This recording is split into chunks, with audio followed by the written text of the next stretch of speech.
There once was a man who lived among mountains. All his life he dreamed and investigated his own dreams and other people's. He was a psychiatrist who talked about the soul, a scientist and a scholar, a man committed to finding meaning in our everyday lives. His dreams have changed our ideas. His name was Karl Gustav Jung.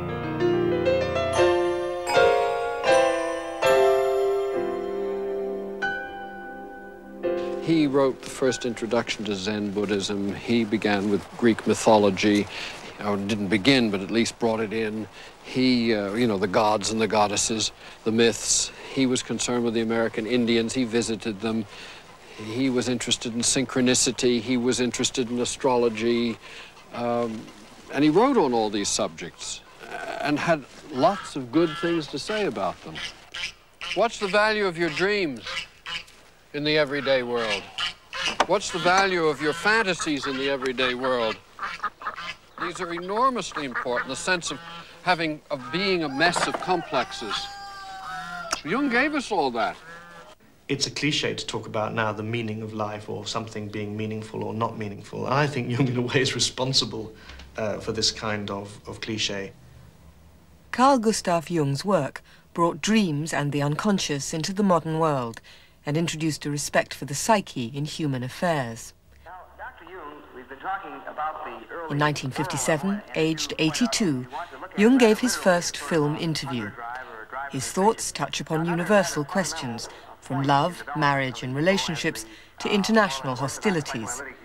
Characteristically, Jung expressed his political thoughts in terms of the psyche. Nowadays, particularly,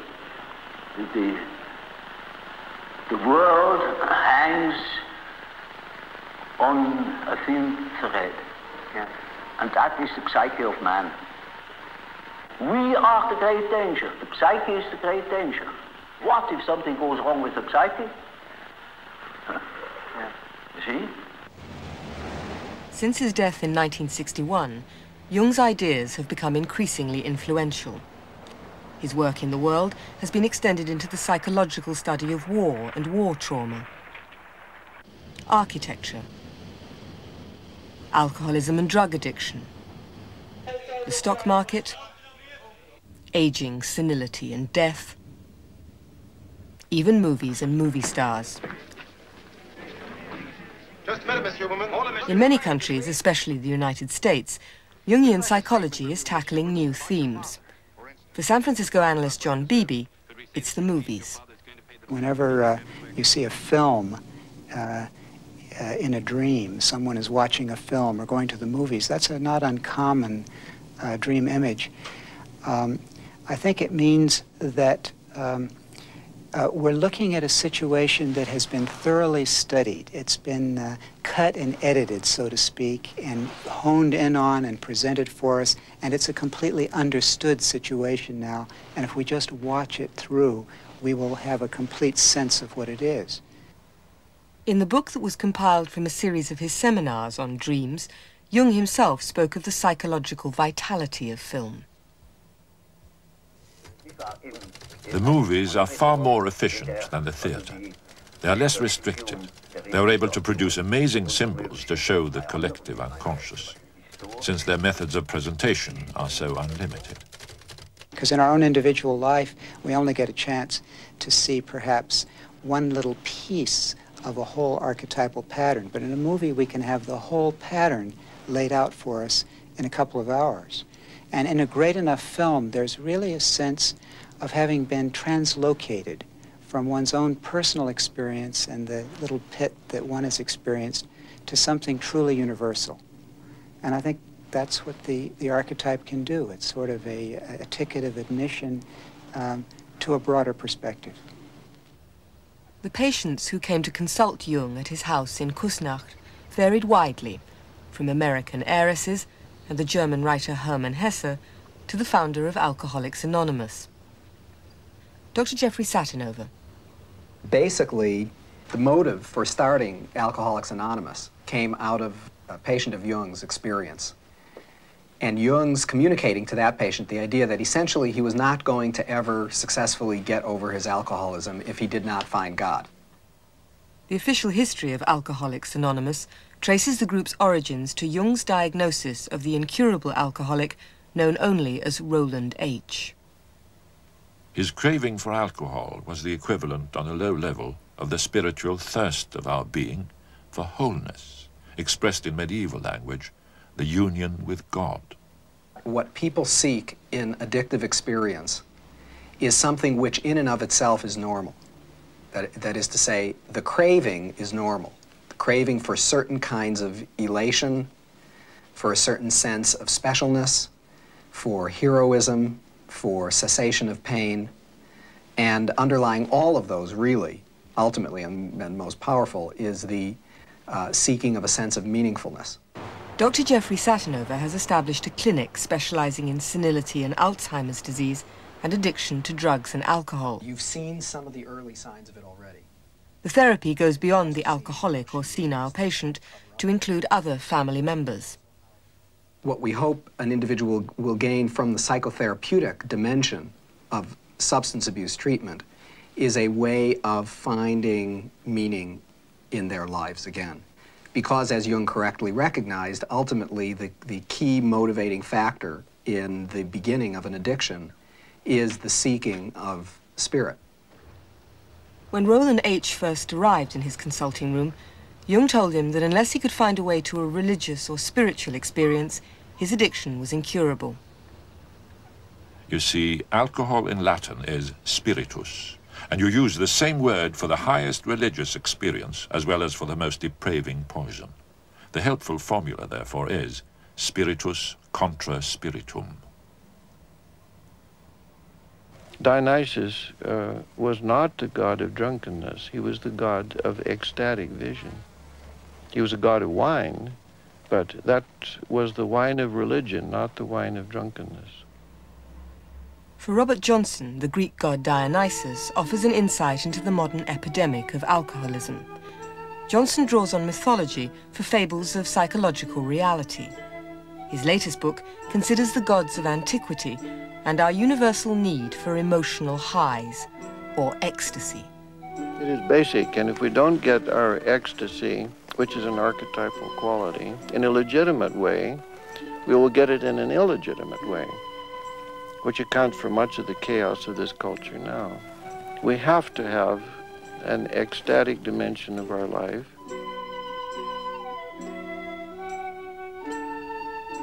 In all ancient cultures, the heights of the mountains and the heavens have been identified as the place of the gods. Moses received the Ten Commandments from his god on the mountaintop. The Greek gods dwelt on Mount Olympus. The Pueblo Indians lived close to their father sun on the 6,000-foot high plateau of New Mexico. The metaphor of height applied to a mental state is universal. And when an individual seeks the experience of getting high, the implication is that they chronically, or as a matter of course, do not feel high. But the modern age has conquered all the heights and even invaded the heavens. Jung was dismayed. The gods have become diseases. Zeus no longer rules Olympus, but rather the solar plexus, and produces curious specimens for the doctor's consulting room, or disorders the brains of politicians and journalists, who unwittingly let loose psychic epidemics on the world. That's a quote from Dr. Jung. He said, when we dismantled Olympus, we turned the gods into symptoms.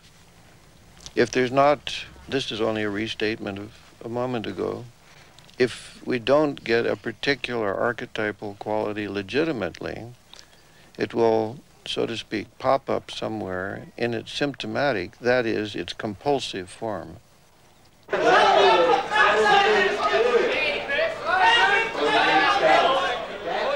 The Swiss analyst Adolf Guggenbuhl-Craig, perhaps surprisingly, sees the business world as another example of the archetypal quest for the gods or the soul.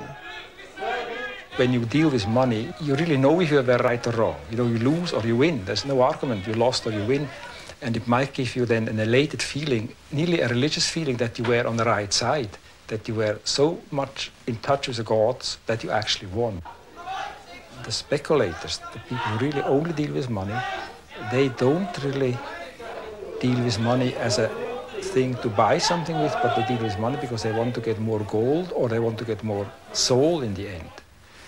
I think the speculators speculate that they think they can get the life essence by having more and more money. The business world remains a masculine world. It was Jung's view that masculine, patriarchal values have produced a culture which neglects the soul and the balancing influence of the feminine psyche.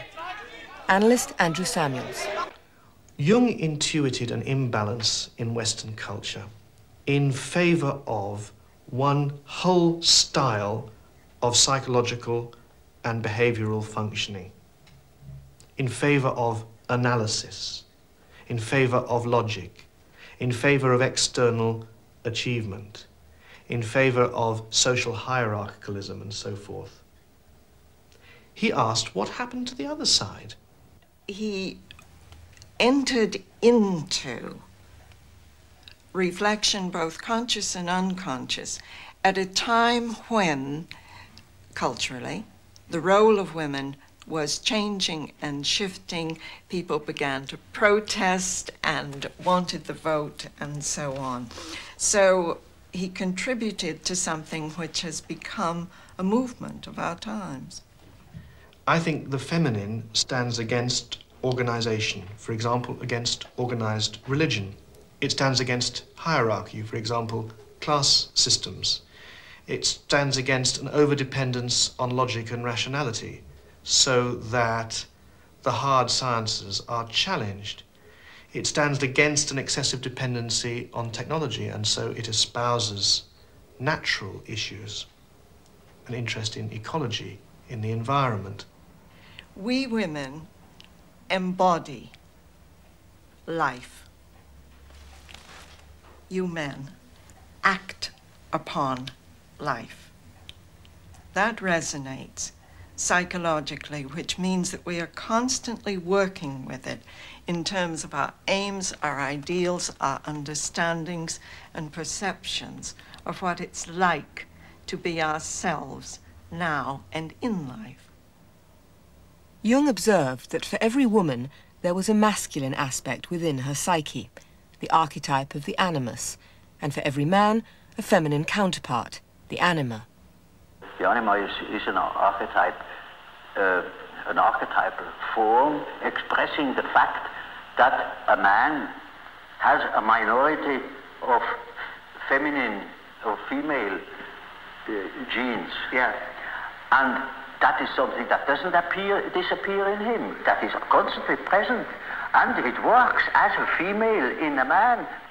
The same is the case with the animus. That is a masculine image in a woman's mind, which is not sometimes quite conscious, sometimes it is not conscious, but it is called into life the moment that woman meets a man who says the right things.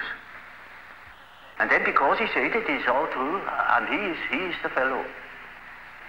No matter what he is. Yeah. And the whole point is that the female ego has to be in charge of the animus. Now, that's not a generally accepted idea, because the old hangover of you lean on men and men will somehow make your life interesting or something, and you just lose all your own ideas or innovations or creativity. And I think a lot of women are scared out of being who they are and doing whatever is important to them still. The animus to me is one of the most significant concepts that has arisen in Jungian psychology. It speaks of the function that connects a woman with her deepest self and personhood, her creativity, the unformed that's forming as she ages, her work, her word, her ideas, herself, her person.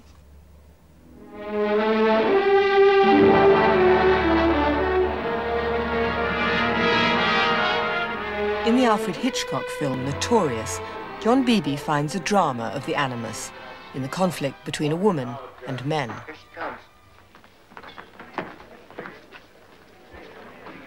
Just a minute, Miss Huberman. Hold it, Miss Huberman. Would you please? We'd like a statement from you, Miss Huberman, about your father. For instance, do you think your father got what he deserved? Could we say that you're pleased your father is going to pay the penalty for being a German worker? Now notice the way the woman is badgered by a series of men. All the people holding cameras are men, and all the people who speak to her are men, and so you immediately get the image of a woman in a vulnerable position badgered by a group or a series of men.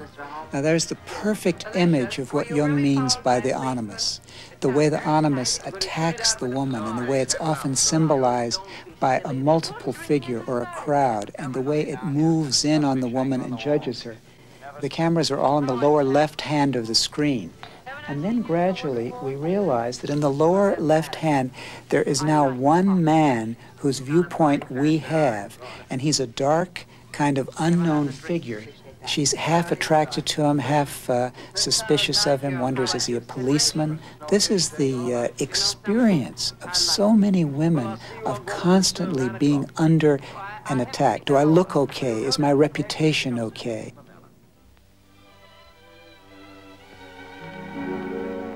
The camera turns, and finally he becomes a personality in his own right. Indeed, he's Cary Grant. There's one more drink left, appease. Shame about the ice.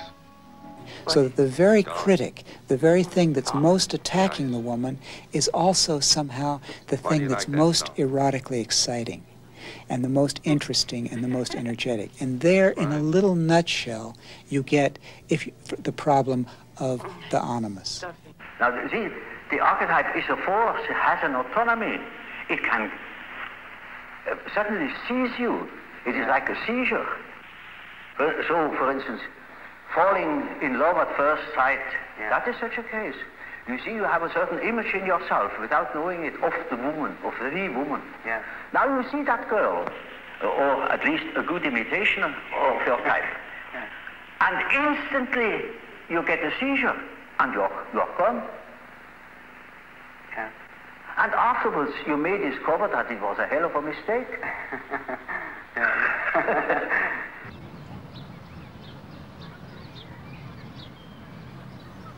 The concepts of animus and anima emerged as Jung observed the lives and psychological realities of his patients, and they help in understanding both the pain and the delights of human relationship. Robert Johnson. Man insists upon making some outer figure, generally a flesh and blood woman, bear his anima for him. That is, he mediates the outer world by way of his anima instead of using her inside where she belongs.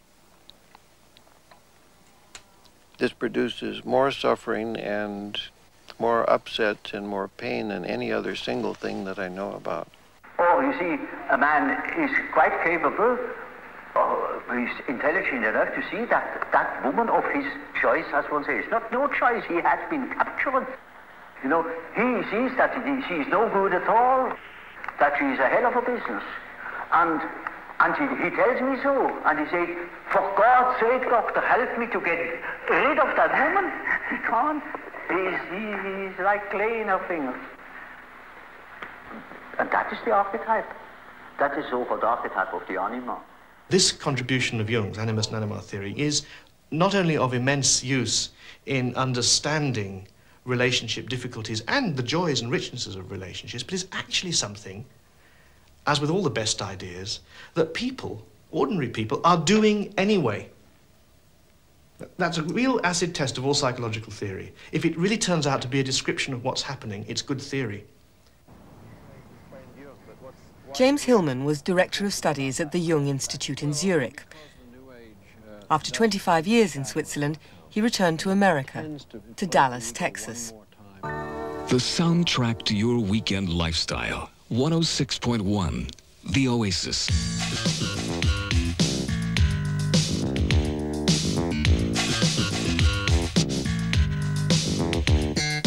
Hillman analyzes patients' dreams, but also sees the image of psyche in the architecture of cities and the shape and atmosphere of a landscape. The modern city is not for people, it's for business. And you drive in from the suburbs, you drive your car underground, put it in the garage, you don't come into the street at all, and then go up the elevator, and that's it. Walk up and down the halls, you could be in any kind of office building, and it's nothing to do with people. The thing about Dallas would be, see, the thing about the psyche in the world is that it's in the world, and it's the places themselves have a psyche. And that psyche speaks through how it displays itself. What do we see in this building? What is this building displaying itself as? So that it has to have no openings on the ground floor for people, but just repelling walls. What is it for a building to be absolutely skinny and bare-boned and stretching way up and empty on the interior with an atrium? I mean, that's an anorexic building. What are mirrored sunglasses telling us?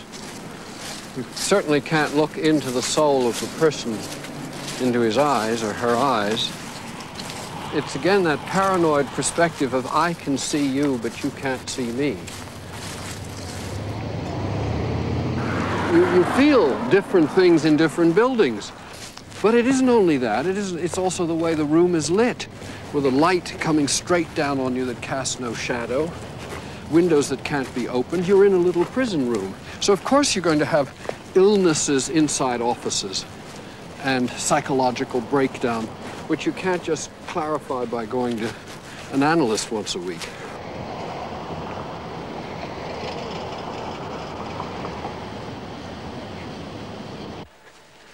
There's a darkness in the soil here. New England has the dead Indians and the dead witches and the dead Puritans and the, you know, we're walking over the dead here, really. And they give the soil more, the psyche of the soil much more sadness. This sense of the soil having blood in it gives depth to, gives soul to a place. Now, if the mood is in the landscape, not just in your eye, but the mood is in the landscape, then it's got a soul. And what the history of the landscape will be there, too.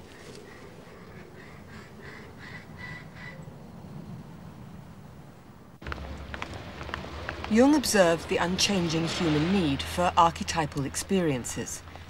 Today, the gods have vanished, and we seek ecstasy and meaning in wealth and power, drugs and alcohol, or the lives of the famous.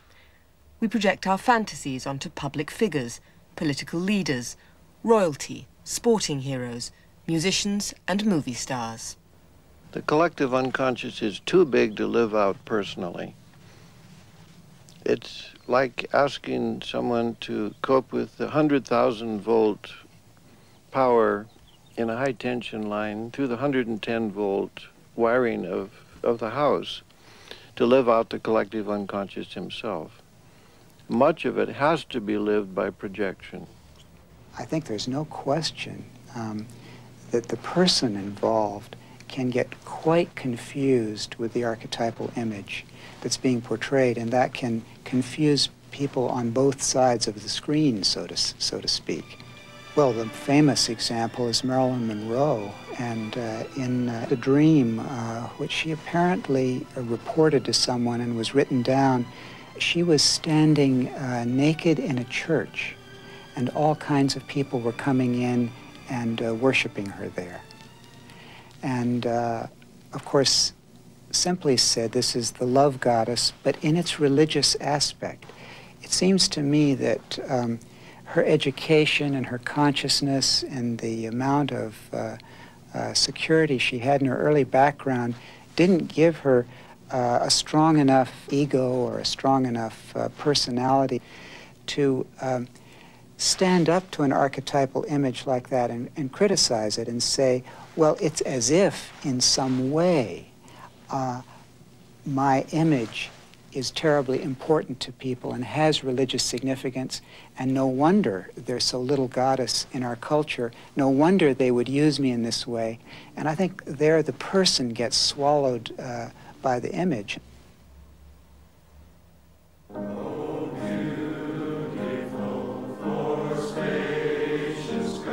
These men are veterans of the Vietnam War. To Jungian psychologists, as to Jung himself, war and war experiences are just as psychological as falling in love.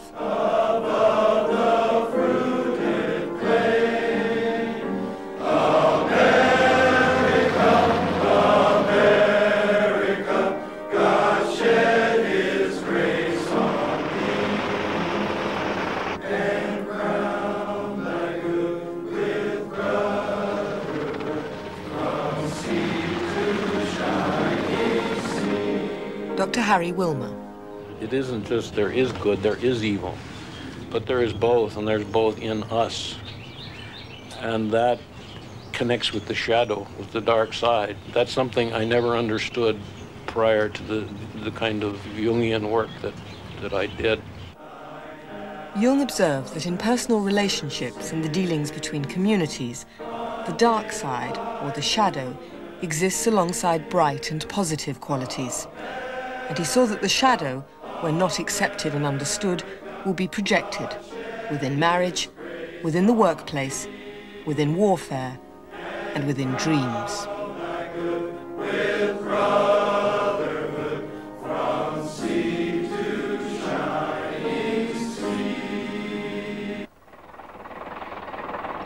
The young Americans who were drafted in their tens of thousands to fight the Vietnam War failed to achieve victory. The psychological wounds they suffered are not yet healed. Harry Wilmer. The war experience obviously was no different than any other war experience. We didn't call it a war. We called it a conflict, a police action. We were dealing with an enemy that was a foreign body, if you want to put it that way, we wanted to exterminate. The consequences were that it permitted us to deny the existence of these men who were as heroic as any men in any war, and to project our shadow. We called them losers and dope fiends and baby killers and all the things that we despised. Harry Wilmer works with Vietnam veterans in Texas. Even 20 years after the war, many veterans still carry the burden of military failure and the blame for the horrors of war. They carried the image of losing, they carried the image of destructivity, of violence, of darkness, and even evil, which is in all of us. When these men came home, nobody wanted to acknowledge them. Nobody wanted to hear what they had to say. Many of Dr. Wilmer's veteran patients suffered from recurring nightmares of their own war experiences or of terrible violence and carnage which happened to others. The dreams to me represent the only uncontaminated history we have of the war. It's as if it is there now. And, you know, Jung talks about the reality of the psyche. It was as if I had the privilege of, if you want to call it the privilege, the painful privilege of being in the Vietnam War. This is the story of one of those dreams. This was Bill, who had lost his leg in a mine explosion, a landmine. And he had had this dream several times a week for many years. Nobody listened to them. The dream was we were on a search and destroy mission, and we were going through a friendly village. A baby was crying in a hooch. That's a little native house. and no one else was there. And my buddy went into the hooch, and he saw the crying baby. And the captain at the outside shouted, "Don't pick it up, don't pick it up." But he didn't hear the words, and he reached for the baby, and he picked the baby up, and the baby exploded. It was booby-trapped. There was nothing left of the baby and just parts of my friend. And it was grenades. And he could never get over that cry or that sound, or that somehow or another he hadn't done something. And that's a kind of typical combat nightmare. They stay the same, repeat over and over and over. American GIs were killed by booby-trapped babies in Vietnam, but Bill had not seen such horrors. His recurring nightmare reflected his own maiming in other circumstances. For the first time, Dr. Wilmer accepted Bill's dream as a real experience. The possibility of transformation and of healing begins when a new, unrealistic element arises in the dream. Something comes into the dream that didn't really happen. After all, if you dream 12 years of this and wake up in a cold sweat and a horror, thinking you're still there, when something happens in the dream that didn't really happen, it begins to take you out of that primal experience. And then the next stage is what I call the healing nightmare. When it is transformed, or when it next becomes a stage of an ordinary hallucinatory nightmare.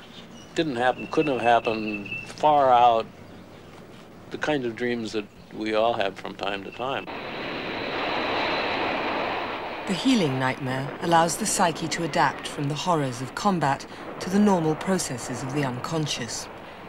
For Vietnam veterans, there were none of the parades or rituals which traditionally greet homecoming warriors on their return to ordinary life.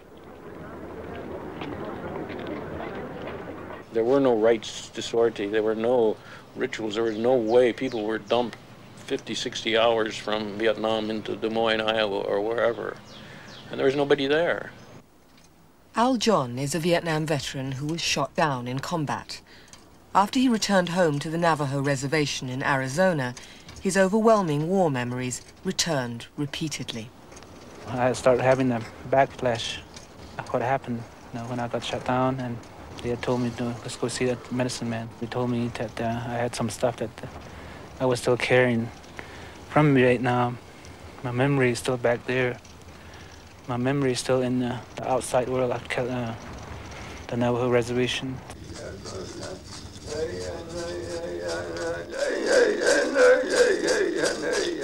Navajo medicine men perform chants to cure physical or psychological illness and to mark major events in the lives of members of the tribe. One chant is sung to mark the return of the warrior and is still used today. I had a sing on me, one kind, a song called the Navajo Way, 7 days. That kind of got me straightened out. And then after that, summertime, I had another one on the squad dance. And so that really got my mind back together, I think. Well, we didn't have that, and we need that. And the Indians and all introverted cultures have ways of dealing with this, and we must learn from that.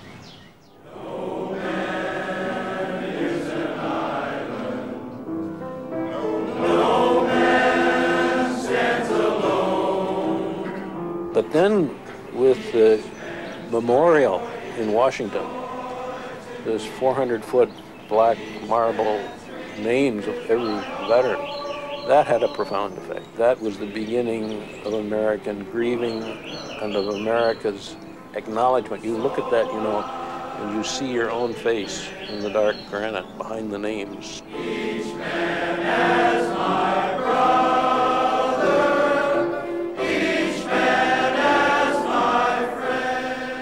Navajo rituals are sung, and these veterans sing, to rehabilitate themselves in their culture. They were forced to carry the shadow of the American military involvement in Vietnam for failing to win and for the atrocities committed in war. And the shadow can only be lifted when it is understood. And I think that the rituals that go on now in hospitals or in groups with therapists of all sorts, self-help groups. These are the way, and it must touch other people too, not just the veterans, their families, their children, the world. The men became the war, and that is the very destructive thing, because we are those men.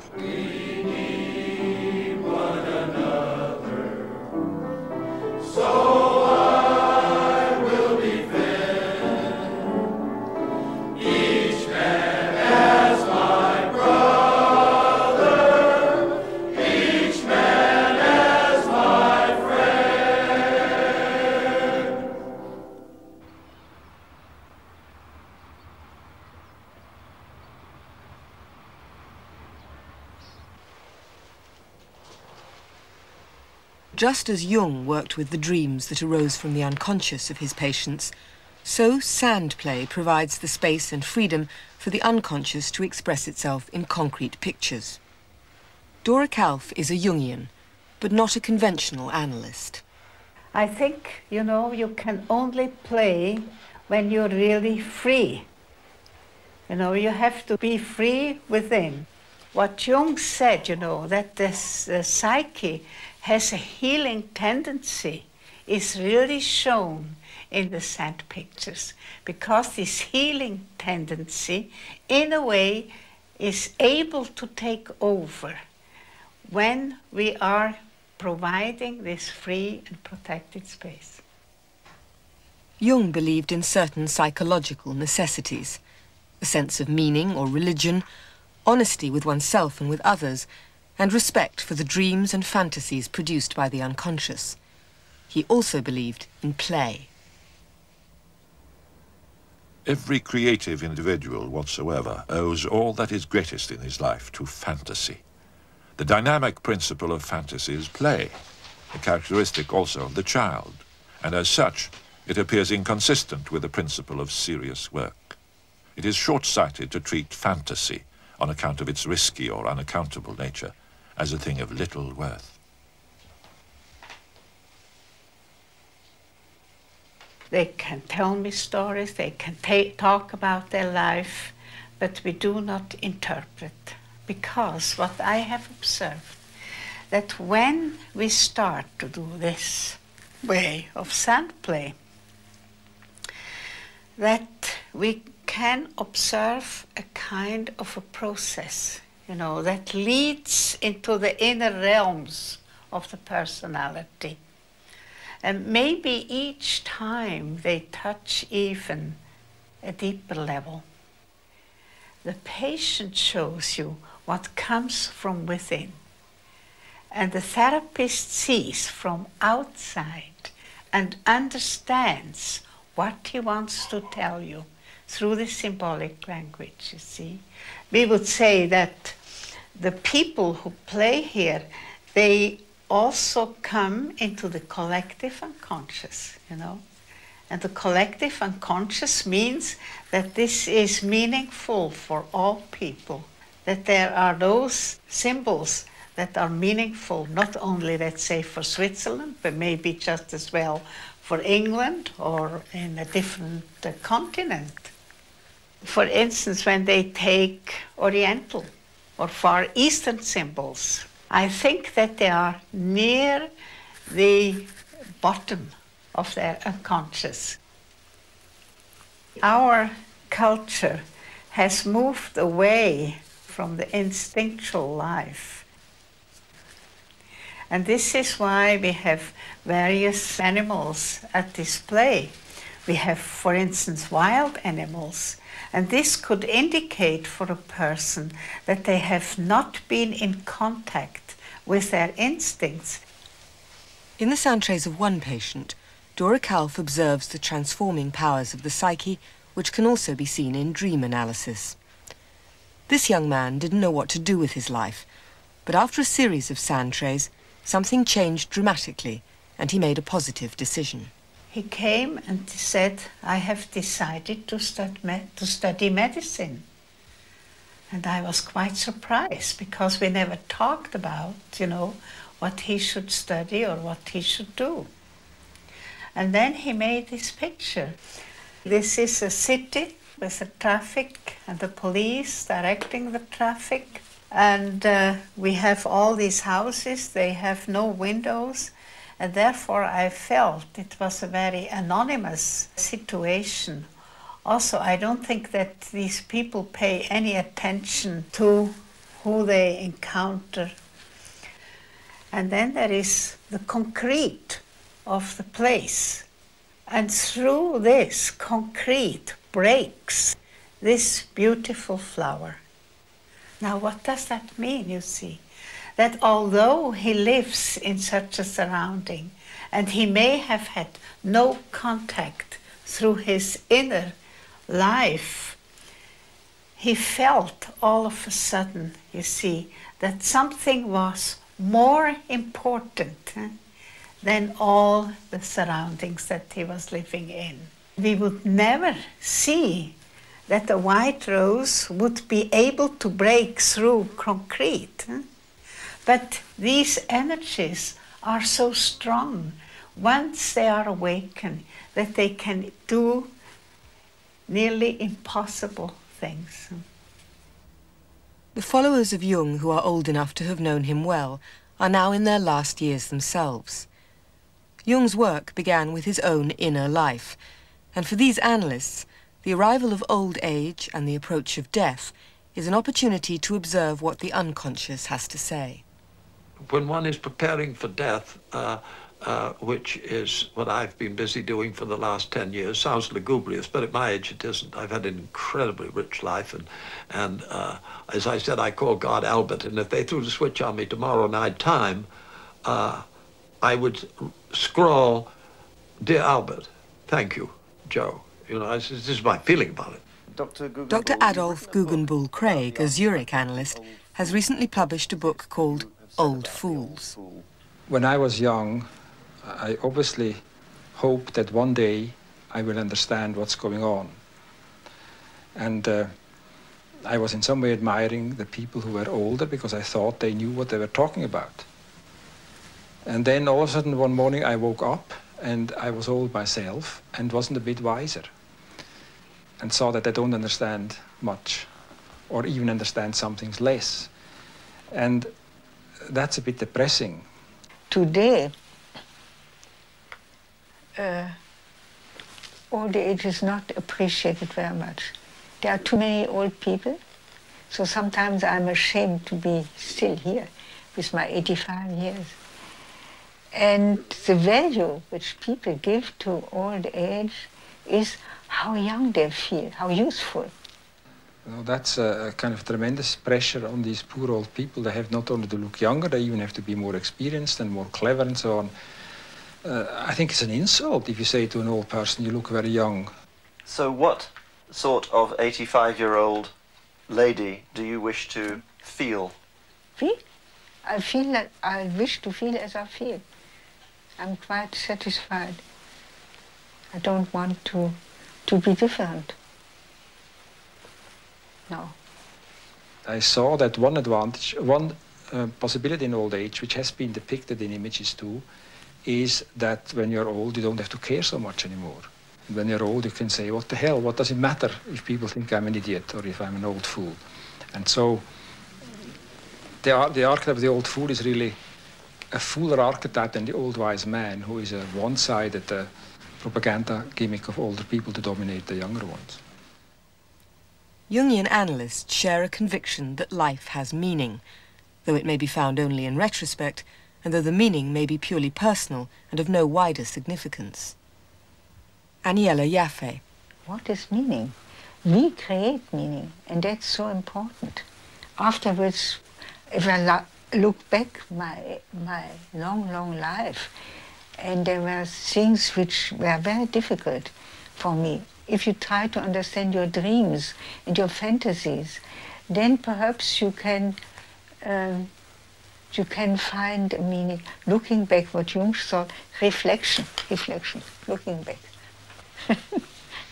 I was married, and it was, we were very, very young, 20 and 21, but it didn't last very long. So we divorced. And I thought, what can that mean? It was ridiculous. Two students married and going away. The meaning for me was this match saved my life, because I got the Swiss passport. He was Swiss, and I could go to Switzerland. I came to Jung. These are the detours, you see, which life creates, which one doesn't understand. But decades later, one understands. You see, I'm very old, and for a very, very long time, I didn't feel old.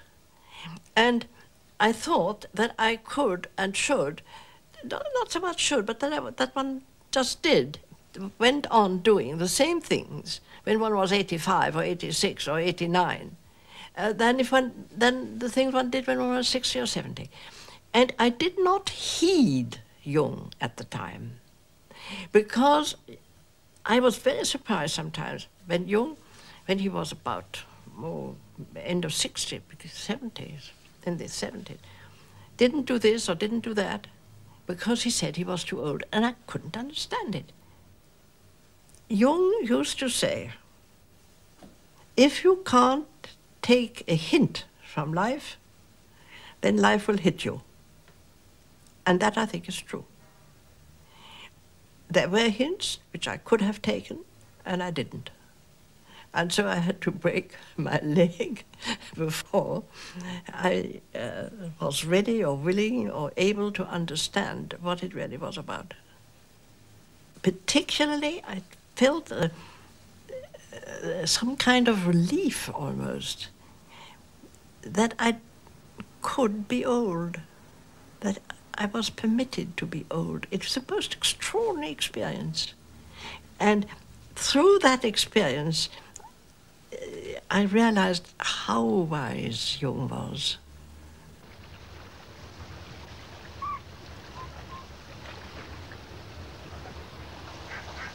As Jung himself grew older, he spent more time at his tower in Bolingen, where he withdrew to think, write, and remember, to carve, to dream, and perhaps above all, simply to play. In his childhood, Jung's games and fantasies gave him his first glimpses of the unconscious. For this remarkable man, half Swiss peasant and half world-famous intellectual, play contained images and meaning as real as the concrete world around him. His grandson, Dieter Baumann. He played all the time.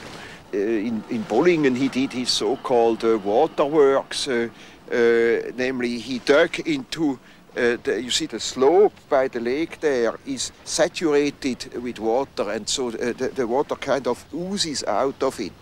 And so he had a system of rivulets which he connected into a mainstream, and then that went to the lake. And already as a boy, I think when I was 18 years old, I helped him there.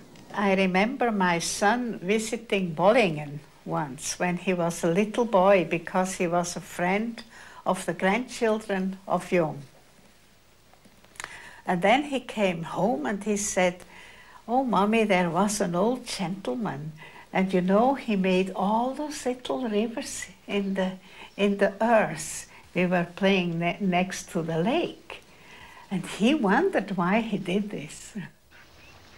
We know that every good idea and all creative work are the offspring of the imagination and have their source in what one is pleased to call infantile fantasy. Without this playing with fantasy, no creative work has ever yet come to birth. The debt we owe to the play of imagination is incalculable.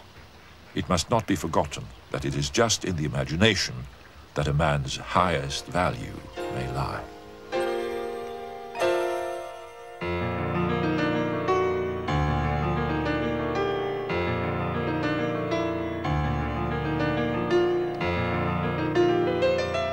Jung's life, 85 years long, was devoted to the reality of the psyche and the play of his imagination.